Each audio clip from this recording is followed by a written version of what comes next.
ពេលវេលាសែនខ្លីតែមានន័យក្នុងជីវិតអ្វីដែលតែងតែគិតពងប្រាថ្នា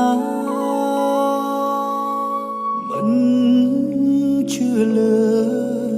និស័យមិនជឿព្រេងវាសនាតែពេលនេះទើបដឹងថាជាការពិត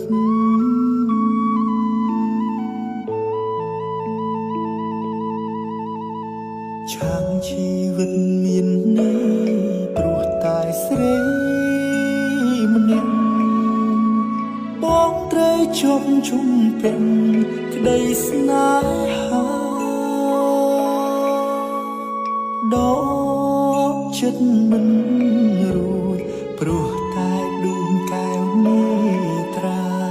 អូនជាទេពធីតាក្នុងសូបិន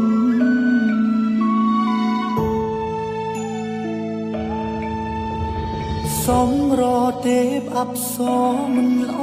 ដូចអូនឡើយស្នាមញញឹមត្រានត្រើយឲ្យរៀមលំសារភាពថាសុំចាញ់ស្នេហ៍តូចតាន់រៀងបនស្រន់ឲ្យឆាប់បានជួបមុខម្ដងទៀត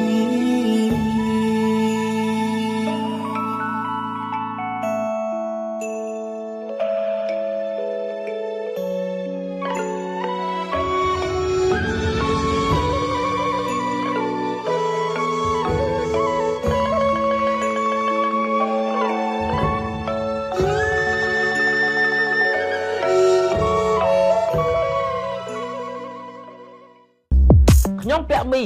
ទូតសច្ចន្ទៈផ្លូវការរបស់ Fafa 138 Fafa